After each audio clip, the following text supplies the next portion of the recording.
Victoria 3 is a soon-to-be-released real-time strategy game set in the Victorian era. It has been promised to be the most in-depth, accurate Paradox title to date, and has a ton of hype around it. The game itself, from dev diaries and live streams, seems like it will live up to the fans' high expectations, but does it actually do the time period justice? This and more will be answered in today's video. This is Ark History with the question, is Victoria 3 realistic?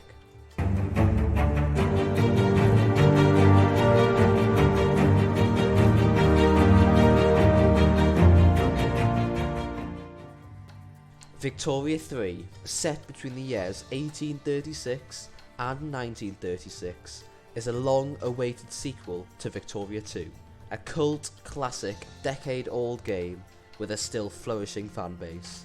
Victoria 3 seems to have a lot of complicated mechanics, so I won't be able to go through everything in this one video.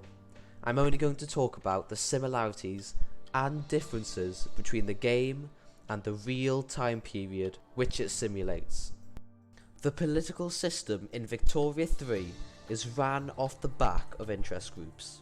Interest groups are organisations which support or oppose certain laws and actions a government in the game has or are planning to enact. An interest group is made up of an assembly of pops, more on that later, and the interest group acts as a voice for these pops in government or in opposition to it. The government of a country is led by its head, whether that is a king, dictator, president or anything else in between. This leader oversees the government, which is made up of interest groups, which you as the player pick to be in it. If you want to pass a law, then you want interest groups in your government who will support you in that choice, or it will never pass. However, it is made harder if you are somewhat of a democracy, because then the pesky people can vote and put interest groups into government bundled up into parties without your say. Political parties in Victoria 3 are made up of one or more interest group, and if this party is elected to government, it will be terrible for you as the player to change, because your government's legitimacy will tank, causing your pops to get extremely angry. The political situation in Vicky 3 is actually very realistic to how it was and still is in the world. However, the game system has got its limitation. For example, it needs to be fun and simple for the player to understand. And of course, politics in the real world is neither fun nor simple. Interest groups do well in representing the wants and opinions of different types of people during that time, and the game does a good job at aligning how the wants and political views of the people changed through the Victorian century. A great example of this is the rise of socialism and free market capitalism in the industrialising Europe, represented in the game by different interest groups and ideas which only appear through technology and the passage of time. I think Victoria 3 will do, as I see it, a good job in representing the decline in absolute monarchy, as well as the rise of the nation state and the change in political opinions. The Victorian age also saw a complete change of the life of the vast majority of people in industrialising countries. Rural life and communities were destroyed by the mass departure undertaken by the common man wishing to make his fortune in the cities. Victoria 3 represents similar-minded people by grouping them into pops. The richer the pop, the more important they are to how the country will be run. Other than this minor simplification by the developers, the way people will act in Victoria 3 will be extremely accurate to the real-life people in that time period. The wealth or poverty of pops is measured by the quality of life index. The lower the person's quality of life, the greater the chance they will revolt. As well as this, the quality of life which the people have directly affects population growth and mortality rate. We can see that, as historians, when we investigate the demographics of Victorian England, for example, that as technology in medicine and knowledge of hygiene, as well as the ease of getting food because of mass production, is increased, population does so as well. And by increase, I mean explode.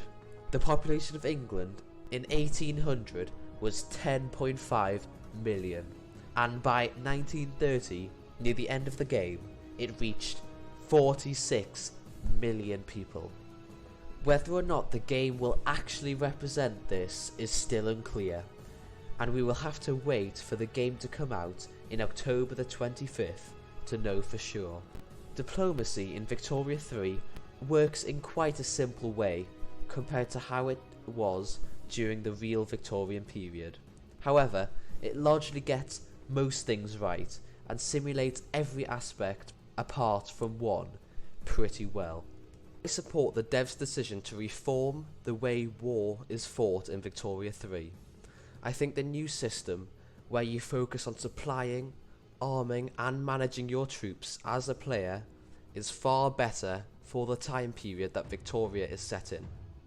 Victoria 3 definitely brings to home the idea that war is just a continuation of diplomacy. In no other time period is this more true. In wars like the Crimean War and World War I, negotiations and diplomatic exchanges often took months before no compromise was made and war was declared. This aspect of diplomacy is represented, albeit simply, by the diplomatic play mechanic. This has 3 stages. First, to add a war goal, a second for swaying other powers to be on your side, and third, where either side can back down. It's a simple system, but I think it'll work well in the game and will be largely historically accurate. The main difference between Victoria 3 and the real Victorian period in diplomacy is the inability for other powers to get involved in a war after the war has started. I think it's not too bad for common wars, but a great war system where foreign powers without interests in the region the war is started in can take a side after the war had already started would be truer to reality. An example of this would be World War I, where nations like Italy, Bulgaria, and most importantly, America, were not in the war to begin with, but joined later on. Those were just my thoughts, however. If you want me to cover more Victoria 3 or other games in how they represent true history, like and subscribe. Remember, history is the greatest teacher. Watch this video to learn more.